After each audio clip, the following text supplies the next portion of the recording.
بسم الله الرحمن الرحيم الحمد لله والصلاة والسلام على سيدنا رسول الله وعلى آله وصحبه ومن والاه بعد. فقال الإمام النووي رحمه الله تعالى: وعن أبي العباس سهل بن سعد الساعدي رضي الله عنه أن رسول الله صلى الله عليه وسلم بلغه أن بني عمرو بن عوف كان بينهم شر، فخرج رسول الله صلى الله عليه وسلم يصلح بينهم في أناس معه، فحبس رسول الله صلى الله عليه وسلم وحانت الصلاة، فجاء بلال إلى أبي بكر رضي الله عنهما فقال: يا أبا بكر، إن رسول الله صلى الله عليه وسلم قد حبس وحانت الصلاة، فهل لك أن تؤم الناس؟ قال: نعم إن شئت. فأقام بلال الصلاة وتقدم أبو بكر فكبر وكبر الناس، وجاء رسول الله صلى الله عليه وسلم يمشي في الصفوف حتى قام في الصف، فأخذ الناس في التصفيق، وكان أبو بكر رضي الله عنه لا يلتفت في الصلاة، فلما أكثر الناس في التصفيق التفت، فإذا رسول الله صلى الله عليه وسلم، فأشار إليه رسول الله صلى الله عليه وسلم، فرفع أبو بكر رضي الله عنه يده فحمد الله ورجع القهقري وراءه حتى قام في الصف، فتقدم رسول الله صلى الله عليه وسلم فصلى للناس، فلما فرغ أقبل على الناس فقال: أيها الناس، ما لكم حين نابكم شيء في الصلاة أخذتم في التصفيق؟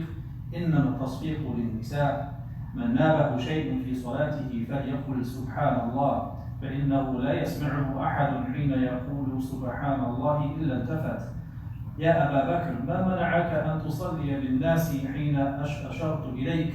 فقال أبو بكر: ما كان ينبغي لابن أبي قحافة أن يصلي بالناس بين يدي رسول الله صلى الله عليه وسلم. متفق عليه.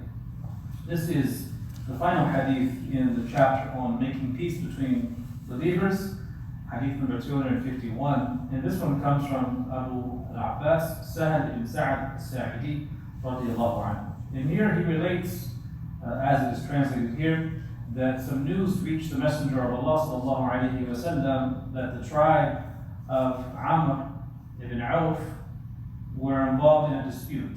As it says in the Arabic, كَانَ بَيْنَهُمْ شَرٌ, there was some evil, and there was problems between the tribe. So the Messenger of Allah sallallahu alayhi wa sallam left with some of his companions in order to reconcile between them. Now, the tribe of Banu Auf, they were located in the Quba area. You know Masjid Quba?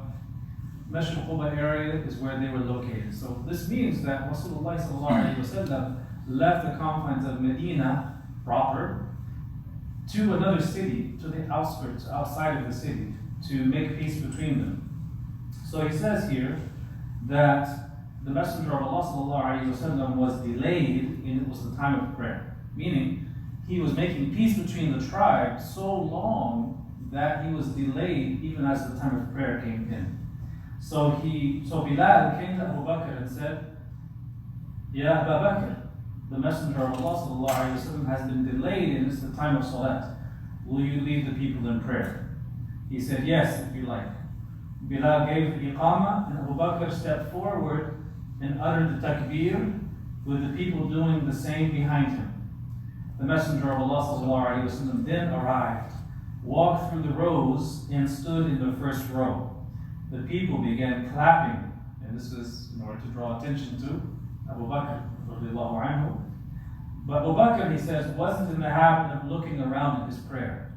And no one should be doing that. The only instances we know of the companions looking around in the prayer or moving their faces is when Rasulullah sallallahu alaihi wasallam was in his final days, when he peered out from his house and Abu Bakr was leading, and everyone turned their faces. They kept their chest towards the Qibla, but they turned their faces. Here he says that the people began clapping, and Abu Bakr wasn't in the habit of looking around in his salat. But when the people began to clap more and more, he turned and saw Rasulullah sallallahu alayhi wa sallam. Rasulullah alayhi salatu indicated that he should remain in his place. Abu Bakr raised his hand, praised Allah, and walked backwards until he stood in the row. Now, here the ishara, the gesture of the Prophet ﷺ is like a command, telling him to stay in place. So you have two things here. You have adab, and then you have the command. And you see with the Sahaba, they would often give preference to adab over the command. To the point where there's a saying, al-adab muqaddam ala al-imtithal. Sayyidina Ali refused to wipe away, to erase Rasulullah from the Treaty of Hudaybiyah. When he was told to erase it, he's like, no, I'm not going to do that. Out of adab. So look, Abu Bakr went backwards until he stood in the row. And then Rasulullah stepped forward and led the people in prayer. When he finished it, he turned to the people and said, why did you start clapping when you experienced something in the prayer? The ulama say that from this you learn that if something happens, the leader should, before correcting people, inquire as to what was the motivation, what was going on, so that it has its proper place.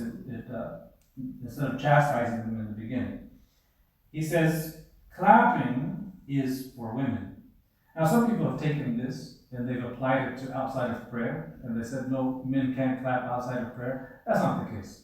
The hadith is talking about clapping in prayer to alert the imam. So for women, there's the clapping, and for men, there is saying subhanallah.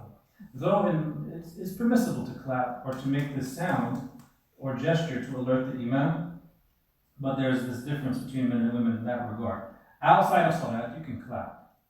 So here, he says, sallallahu alayhi wa sallam, when something happens to you in prayer, you should say subhanallah. Because when you hear someone saying subhanallah, you'll turn around to see what's going on. He said, Ya Abu Bakr, what stopped you from leading people in salat when I directed you to do so? Abu Bakr said, it is not proper for the son of Abu Quhafa to lead the people in salat in the presence of the Messenger of Allah. He referred to himself as the son of his father. He didn't even use his kunya. He referred to himself as the son of his father. It's not appropriate that I should lead prayer in his presence. But you see, that was his role when the Prophet ﷺ was absent. But the relevance of the hadith to the chapter is not the adab of the Sahaba in the prayer, but it is the fact that making peace between people is so important that the Prophet ﷺ engaged in it, even to the point where the time of the prayer was passing and they had to pray without him. Right? Otherwise, priority is always to the salat. What did he say, ﷺ, when he would come to in his final moments? He said, Hadarat as-salat. That was his final